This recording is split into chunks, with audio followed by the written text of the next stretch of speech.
세례 요한의 죽음을 한번 연구해 보도록 하겠습니다.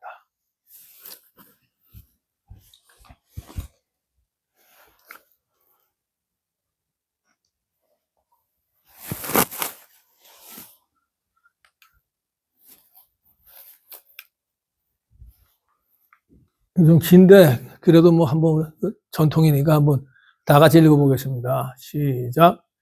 이에 예수의 이름이 드러난지라 헤롯 왕이 듣고 이르되 이는 세례 요한이 죽은 자 가운데서 살아났도다. 그러므로 이런 능력이 그 속에서 일어나니라 하고, 어떤 이는 그가 엘리야라 하고, 또 어떤 이는 그가 선지자니 옛 선지자 중에 하나와 같다 하되, 헤롯은 듣고 이르되 내가 목벤 요한 그가 살아났다 하더라. 전에 헤롯이 자기가 동생 빌립의 아내 헤로디아에게 장가든 거로 이 여자를 위하여 사람을 보내어 요한을 잡아 옥에 가두었으니 이는 요한이 헤롯에게 말하되 동생의 아내를 취한 것이 옳지 않다 하였습니다. 헤로디아가 요한을 원수로 여겨 죽이고자 하였을 때 하지 못한 것은 헤롯이 요한을 의롭고 거룩한 사람으로 알고 두려워하여 보호하며 또 그의 말을 들을 때 크게 번민을 하면서도 달갑게 들음이로라. 마침 기회가 좋은 날이 왔으니 곧 헤롯이 자기 생일에 대신들과 천부장들과 갈릴리의 귀인들로 더불어 잔치할세 헤로디아의 딸이 친히 들어와 춤을 추어 헤롯과 그와 함께 앉은 자들을 기쁘게 한지라. 왕이 그 소녀에게 이르되 무엇이든지 내가 원하는 것을 내게 구하라. 내가 주리라 하고 또 맹세하기를 무엇이든지 내가 내게 구하면 내 나라의 절반까지라도 주리라 하거늘 그가 나가서 그 어머니에게 말하되 내가 무엇을 구하리까? 그 어머니가 이르되 세례 요한의 머리를 구하라 하니 그가 곧 왕에게 급히 들어가 구하여 이르되 세례 요한의 머리를 소반에 얹어 곧 내게 주기를 원하옵나이다 하니 왕이 심히 근심하나 자기가 맹세한 것과 그 앉은 자들로 인하여 그를 거절할 수 없는지라. 왕이 곧 시병 하나를 보내어 요한의 머리를 가져오라 명하니 그 사람이 나가 옥에서 요한을 목베어 그 머리를 소반에 얹어다가 소녀에게 주니 소녀가 이것을 그 어머니에게 주니라. 요한의 제자들이 듣고 와서 시체를 가져다가 장사하니라. 아멘. 그러니까 이게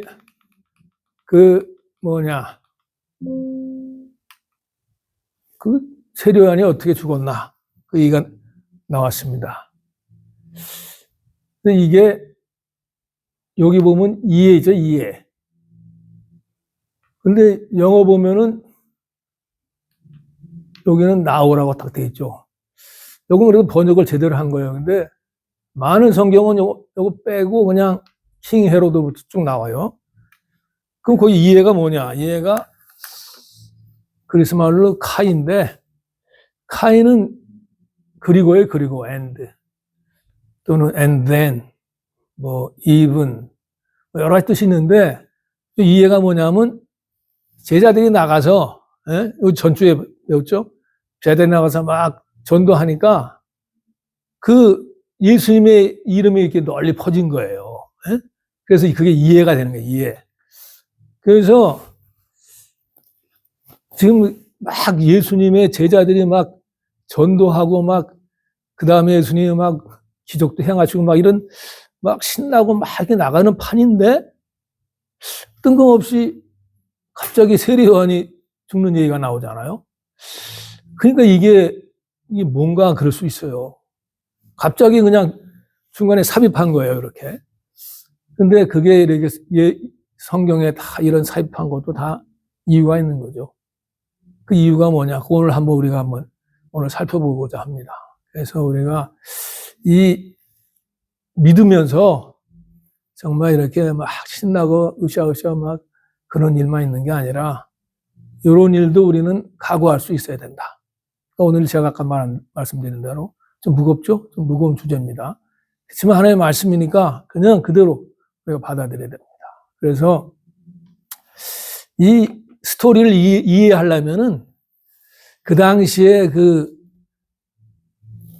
갈릴리 지방의 사정을 조금 이해해야 돼요. 왜냐하면 성경에 헤롯이 너무 많이 나와요. 그러니까 사람들이 헷갈려. 그러니까 우리가 예수님을 죽이려고 그랬던 헤롯은 헤롯 대왕이에요. 헤롯 대왕. 헤롯 대왕이 죽고 나서 그 왕을 아들들이 다스리는데 헤롯 안디바, 오늘 나오는 헤롯이 바로 헤롯 안디바예요. 헤롯 안디바가 있고 헤롯 아켈라오. 아켈라오는 뭡니까? 아켈라오는 마태복음에 보면은 요셉이 이집트에서 오다가 보니까 아켈라오가 다스리는 거 보고 나세소로 갔다 그랬잖아요.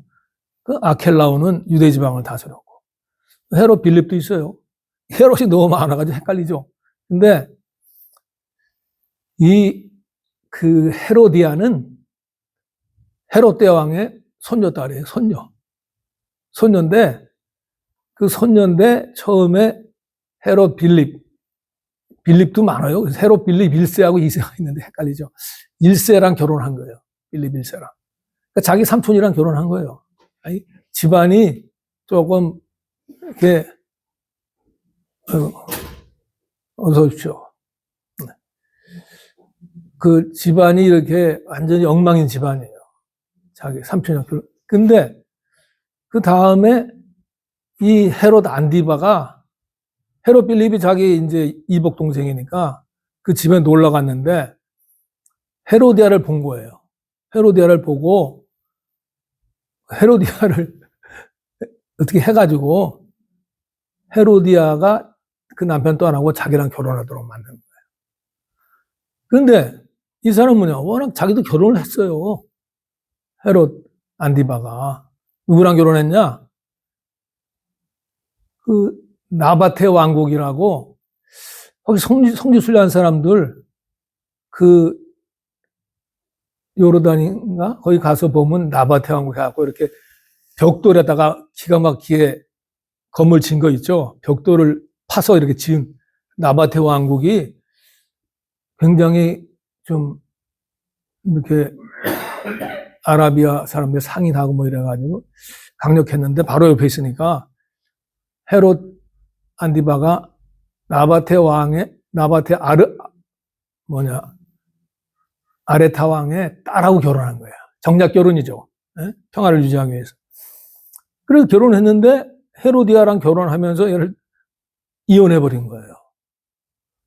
그러니까 그건 누가 봐도 간통에 또 자기 조카랑 그래서 근친상간에 또 이 정치적인 배반이죠.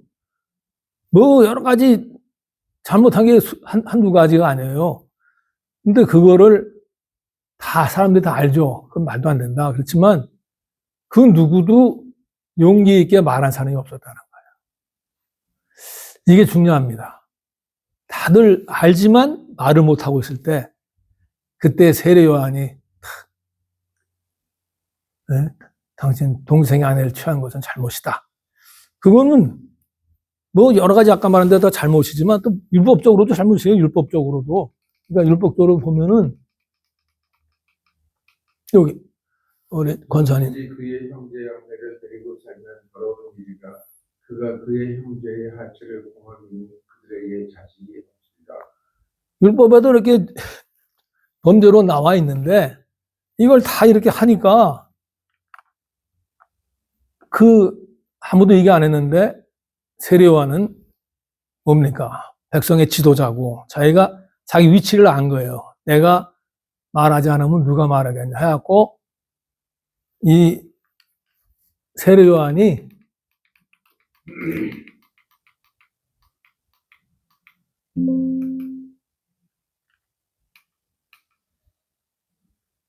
동생의 아내를 취한 것이 옳지 않다 하였습니다.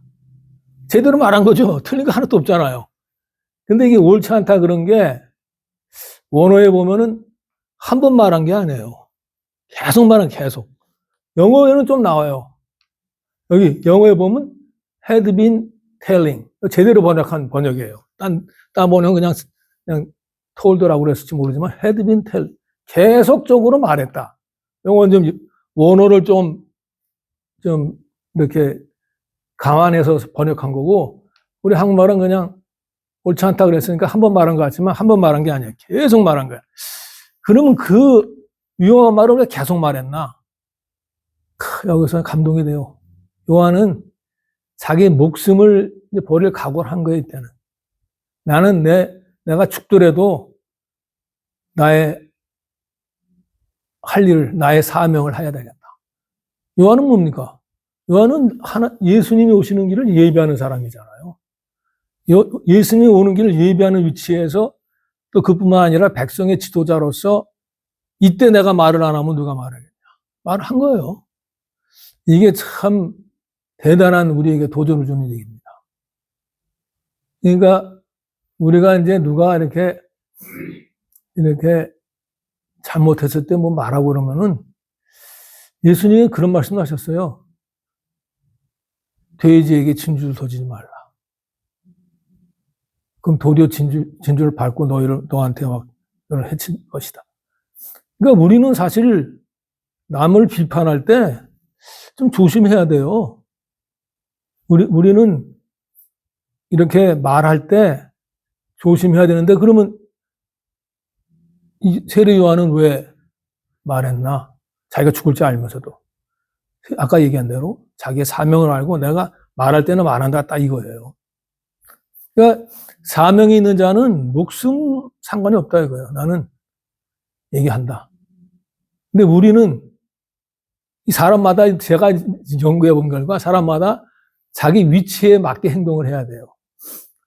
내가 무슨 민족의 지도자도 아닌데 뭐 거기 나서서 그냥 말하면 그건 어떻게 보면 개죽음인데, 세례 요한은 진짜 민족의 지도자로서 자기가 할 말 한 거고, 우리로서는 웬만하면은 말을 안 하는 게 좋습니다. 왜냐하면 미친 개한테 말해봤자 아무 소용도 없으니까.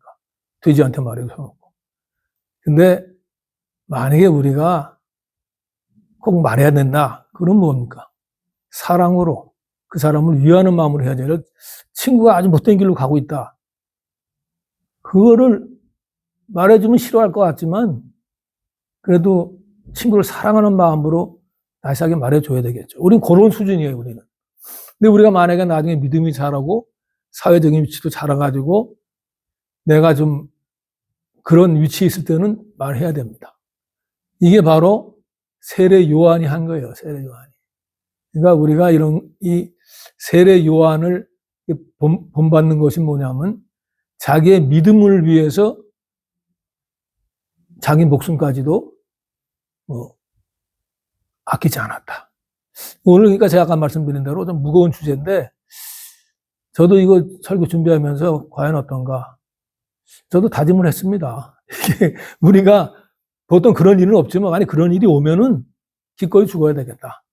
믿는 사람들은 그런 진리를 위해서 목숨 바칠 그런 각오가 돼 있어야 돼요. 세례 요한이 그걸 보여준 거예요. 그래서 세례 요한은 이제 그러한 상황에서 바른 소리를 했고 예수님의 길을 예비한, 예수님의 길을 예비한 사람이 됐죠. 근데 이제 그 다음에 이제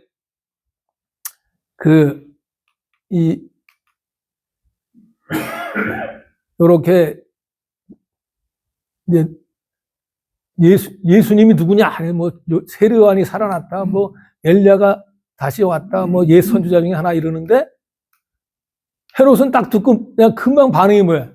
내가 목뺀 요한 그가 살아났다. 그러니까 이게 두 번째로 세례 요한은 자기 양심에는 그게 걸렸다는 거예요. 자기 양심에는. 자기는 잘못된 거 알면서 한 거 아니에요. 근데 자기가 그 양심의 소리를 죽일 수가 없었어요. 세례 요한은 죽일 수 있었지만 자기 속에서 울리는 양심의 소리는 죽일 수 없다. 그러니까 우리도 정말 우리 양심을 속이면 안 되겠습니다. 양심의 소리가 들릴 때 정말 양심의 그 소리에 맞춰서, 그게 양심의 소리는 나에게 회개하라는 하나님의 음성이다. 딱 듣고서 회개하면 돼요. 예수님께로 달려가면 되는 거예요. 근데 그렇지 않고 헤롯처럼 그 양심의 소리를 죽여버리고 그냥 자기 살던 대로 그냥 사는 거예요. 이게 참 우리가 조심해야 될 겁니다. 그러니까 양심이 있다는 건 뭐냐면, 양심이 눈에 보입니까? 눈에 안 보이죠? 하나님은 눈에 보입니까? 안 보이죠? 어떤 사람은 하나님 눈에 보이지 않는 하나님을 어떻게 믿어? 근데 그건 참 말이 안 되는 게, 양심은 눈에 안 보이지만 우리 속에 있잖아요. 그 양심에 거리끼지 않게 살아야 된다. 그것이 우리가 하나님에 있다는 증명도 되는 거예요. 하나님께서 주신 양심. 이 양심을 우리가 정말 그 양심의 소리에 귀를 좀 기울여야 되겠다. 이게 우리가 참 여기서 배울 점이고, 이제 이렇게 또 이렇게 남이 이렇게 바른 소리 했을 때, 이거 우리도 또 헤롯한테 참 배울 점이 많이 많아요. 반면 교사가 되는 배울 점이 많아요. 뭐냐면 남이 바른 얘기했을 때, 아이고, 근데 내가 잘못했구나 하고 자기가 회개하고 그래야 되는데, 도리어 바른 소리 한 사람을 잡아가지고 옥에 가뒀죠. 이게 참 우리가 남이 나에게 바른 소리 할 때 내가 어떻게 행동할 것인가. 그걸 또 여기서 보여줍니다. 헤롯같이 되지 말자. 그리고 또 헤로디아는 요한을 원수로 여겨 죽이고자 했다. 헤로디아는 그런 말도 있잖아요. 우리 속담에 여자가 뭐 앙심을 먹으면 온유월에도 뭐 서리가 내린다. 여자가 무서운 거예요. 헤로디아가 한 번 앙심을 먹으니까 그냥 세례요한을 죽이려고 그런 거예요. 절대 용서가 없어요. 참 이걸 우리 배워야 됩니다. 자기가 잘못해놓고 자기가 잘못했으니까 아우 저 선지자의 말씀 내가 회개해야 되겠다 이렇게 해야 되는데 앙심을 끝까지 갔는 거예요. 끝까지 앙심해갖고 죽이고자 했는데 근데 헤롯이 요한을 의롭고 그런 사람 알고 다 알죠. 두려워하고 부어하며 그의 말을 들을 때 크게 번민을 하면서도 달갑게 들으미로라. 그러니까 헤롯이 요한의 말씀을 들으면 참 많다. 좋은 얘기다. 은혜 받는다. 뭐 이러는 거예요. 이게 또 우리한테 또 도전을 줍니다. 우리가 이렇게 설교 듣고 은혜 된다. 성경 말씀 듣고 은혜가 된다. 뭐 이러면서 내 삶은 건드리지 마세요. 내 삶은 그냥 내가 마음대로 살 테니까 이 하나님의 말씀이나 성경 말씀이나 설교 말씀이 모든 게 그냥 은혜 받는 걸로 끝나네. 거기서 끝나고 내 삶은 하나도 안 변하는. 이거 정말 우리가 조심해야 됩니다. 이거 정말 우리가 살면서 이 하나님의 말씀이 우리를 변화시키고 우리의 삶을 변화시켜야 크리스찬이지 그냥 크리스찬이라는 이름만 있으면 그게 하늘나라 가느냐. 우리 생각해 봐야 돼요. 헤롯 같은 경우 그냥 은혜 받고 막 달게 듣고 막 이러는데 삶을 하나도 변하지 않는. 이거 정말 오늘 헤롯을 통해서 배우는 게 많아요. 헤롯이 참 이러니까 참 우리가 저런 걸 조심하자. 설교 말씀을 듣고 은혜 받고 좀 찔리고 그러면은 회개하고 삶을 바꾸자. 하나님께로 가자. 그런 얘기죠. 그렇게 하니까 결과가 어떻게 됩니까?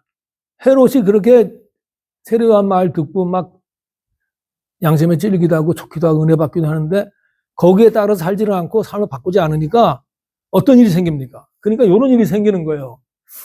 기회가 좋은 날은 이거는 헤로디아의 기회가 좋은 날이에요. 헤롯이 자기 생일에 막 잔치할 때 헤로디아의 딸. 헤로디아의 딸이 누구냐? 이게 헤로디아가 처음 결혼한 빌립 1세의 딸이에요. 살로메라고 살로메. 여기 나와가지고 막 그러니까 왕의 딸이니까 공주인데 공주가 사람들하고 춤추는 거 이건 말도 안 되는 거예요. 보통은 그냥 그 전문적인 뭐 춤추는 사람이라든지 광대는 이런 사람 춤는 거지 공주가 그러니까 집안이 완전히 엉망이라는 걸 또 여기서도 볼 수가 있어요. 유대인들로 말하면 이거 정말 말도 안 되는 집안이다. 그래갖고 헤롯과 그와 함께 앉아 기쁘게 하니까 왕이 신나갖고 무엇인지 원하는 걸 구하라 그러니까 또 맹세하기를 무엇이든지 내가 내 구하면 나라의 절반까지라도 주리라. 이거는 누구 생각납니까? 이거는 왕이 한 소리예요. 왕이. 이 뭐냐?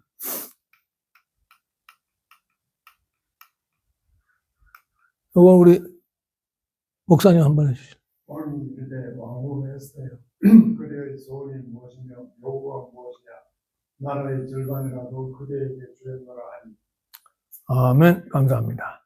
요거는 왕후 에스더가 너무 사랑스러워가지고 나라의 절반에 주겠다. 이렇게 왕이 이렇게 맹세하고 다짐하는 건데 이게 좀 뭐라 할까? 이렇게 자기를 내세우고 이렇게 과시하는 그런 거군요. 근데 요거를 배워가지고 이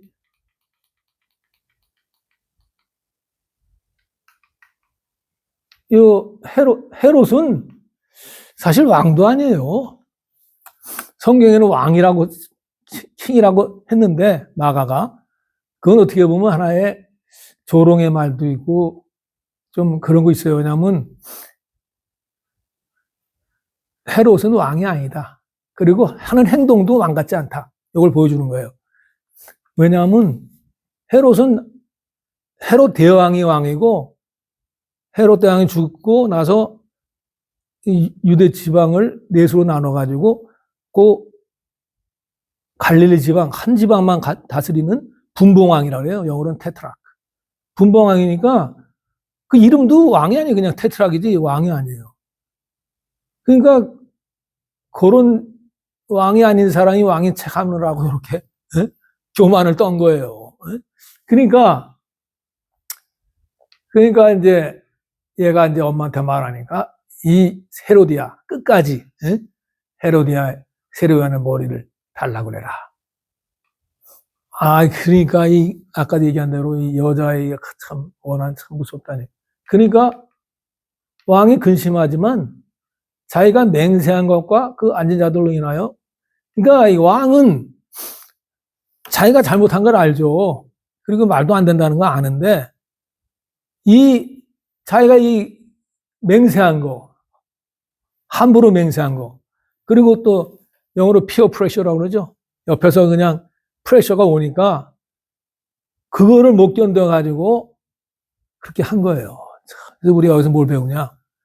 정말 우리도 뭐 실수할 수 있어요. 인간 실수할 수 있는데 이런 상황이 왔을 때 빨리 뉘우치고 회개해야 돼요.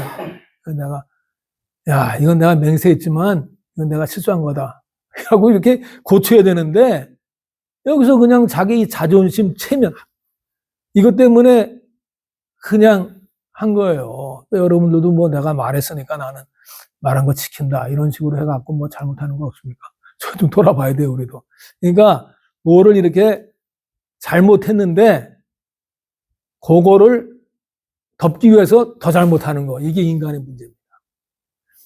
나 그래서 이게 예수님이 맹세하지 말라 하신 게 이게 또 배경이 아닌가 그런 생각도 들어요. 맹세를 쓸데없이 해가지고 이런 일을 당하잖아요. 그래서 우리도 정말 여기서 뭘 배우느냐.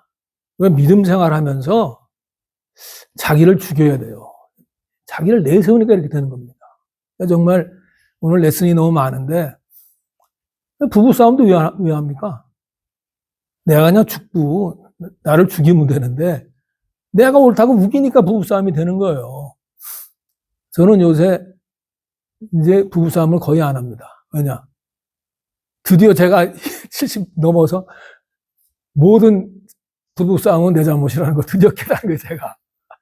제가 깨달아갖고 이건 내가 옳은 줄 알았더니 다 내 잘못이구나. 그래서 내가 잘못한 거라고 그러니까 뭐 싸움이 일어나지가 않아요, 도대체가. 그러니까 여러분들도 간단해요. 그냥 내가 부부관계뿐만 아니고 뭐 친구 관계서나 뭐 교회 교인들 사이에서나 뭐나 그저 제가 잘못했습니다. 내가 죽으면 되는 거예요. 교회 다니는 이유는 죽으려고 다니는 건데, 예수님도. 네가 죽고 네 십자가를 메고 날 따라 그러셨는데, 교회 다니면서 죽어도 안 죽겠다는 사람이 너무 많아. 그러니까 교회가 분쟁이 생기잖아요.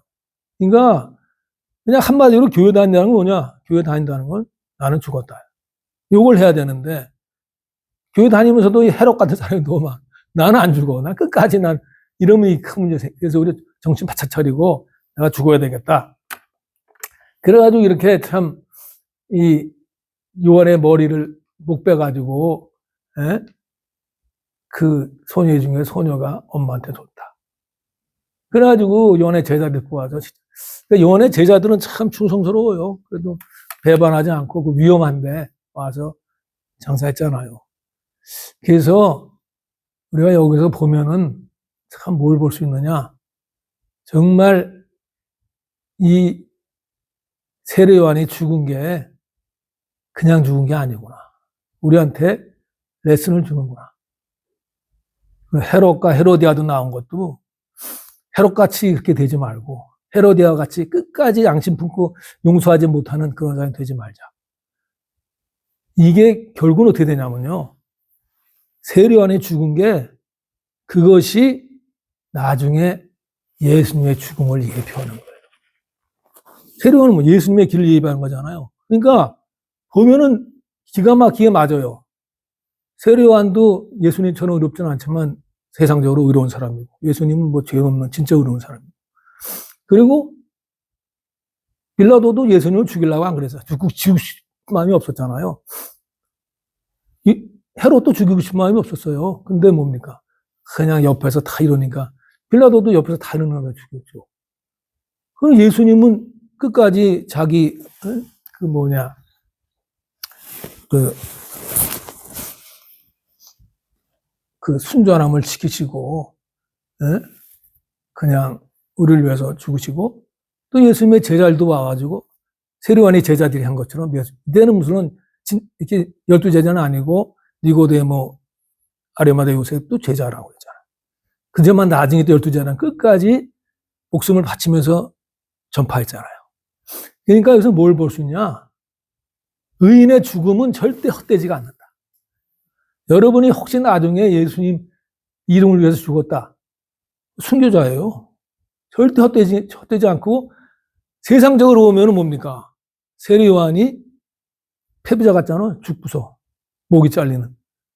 영적으로 보면 세례 요한은 승리자고 우리가 지금 보면 세례 요한은 다 존경하지만 헤롯은 네가 완전히 우리가 거의 상대도 안 하는 식으로. 예수님하고 세례 요한의 차이점은 한 가지 뭐냐? 한 가지는 세례 요한은 죽었지만 예수님은 뭡니까? 다시 부활하신. 죽음을 이기시고 승리하신 예수님입니다. 그러니까 그 예수님을 따라가야 되고 예수님 본받아야 돼요. 그래서 이게 그러면 2000년 전에 세례 요한에게만 일어난 얘기냐? 그게 아니에요. 지금도 일어나고 있어요. 이번에 누가 유튜브를 줘서 봤는데 이란에 기독교인들이 있는 거예요. 근데 기독교 지도자가 이렇게 정말 지하교회죠. 다 이렇게 이란 전체를 이게 지도자인데 어떤 사람이 이란 그 하메네이 정권에 잡혀가지고 죽이려고 그래요. 그러니까 이 사람이 그거를 이제 전 세계에 알려야 되겠다. 그러고 있으니까 이란 정부가 너 그거 하면은 위험하고 그거 안 하면은 너와 내 가족의 안전을 다 지켜주겠다. 근데 그때 이분이 결심을 합니다. 주님을 위해서 나는 죽어도 된다. 그 자리에서 그 거절 뿌리치고 전 세계로 그걸 퍼뜨려 갖고 전 세계 여론이 막 하니까 이란이 할 수 없이 그 사람을 풀어줬어요. 사형 직전에. 그러니까 그 사람은 풀어줬지만 이 사람한테 앙심을 먹고 주대세도 모르게 죽여버린 거예요. 그럼 뭡니까? 이 사람은 그러니까 현대 세례 요한이죠. 지금도 이런 사람이 무지하게 많죠. 이건 하는 예죠. 근데 이 사람이, 이제 기가 막힌 건 뭐냐면, 이 사람이 죽기 전에는, 그러니까 이제 이란 지도자들은 이제 요렇게 이런 거 죽이면은 싹 쓰러질 거다 그랬는데, 이 사람 죽기 전에는 얼마 없었는데, 나중에 이란 지하교인들이 수백만 명이 된 거예요. 이게 뭡니까? 하나님께 사신 거죠. 그러니까 주님의 뜻을 따라서 순종하고 살면 어떻게 됩니까? 그러면은 기가 막히게 하나님께서 역사하시는 거예요. 그러니까 제가 오늘 이 설교 준비하면서 저도 참 부담이 됐거든요. 야, 이 말씀은 참 어렵다 그랬는데, 저도 아까 말씀드린 그런 생각이 들더라니까요. 진짜 우리는 목숨 걸고 믿어야 된다. 그리고 만약에 죽어야 되면은, 그럼 죽으면 순교자고 천국에서 영원히 있으니까 좋은 거다. 이런 순교자의 마음이 생기더라고요. 그러니까 여러분들도 정말 이 세상에 살면서 그냥 교회 왔다 갔다 하는 게 아니라 정말 예수님의 이름을 위해서, 진리를 위해서, 하나님의 영광을 위해서 이 한번 바치겠다. 그거는 아까 얘기한 대로 꼭 죽는 것뿐 아니라 아까 말한 대로 내 자존심을 죽이는 거, 뭐 여러 가지 예수를 위해서 작은 거 하나도 희생하는 거. 믿는 사람이 조금 한 것도 손에 안 벌리는 거, 이것도 큰 문제입니다. 그래서 우리는 믿으면서 작은 거 하나도 희생하는 마음, 이렇게 하면서 나중에 그러다가 진짜 순교할 수도 있는 거고, 그 절대 그런 거를 하나의 말씀을 그냥 우리가 그냥 듣고서 은혜 받았다 이러지 말고, 그 말씀을 진짜 내 마음에 새기고 말씀대로 한번 살아보겠다. 그리고 내가 주님의 영광을 위해서 목숨까지 바치겠다. 다짐하는 여러분이 되시기를 축복합니다. 자, 그러면 이제 1분 동안 나는 정말 진리를 말할 용기가 있는가? 그리고 남이 나에게 잘못을 지적할 때 그것을 내가 감수하고 받아들이는가? 또는 내가 정말 나의 그 자존심을 내세우고 거절하지는 않는가? 그 남을 위해서 정말 나의 진리를 위해서 나의 삶을 내가 바치겠는가? 그리고 남에게 원한을 풀지 않고 내가 끝까지 이렇게 앙심 품고 용서하지 못하는 건 없는가? 이런 걸 이렇게 한번 돌아보시면서 1분 동안 기도하시겠습니다.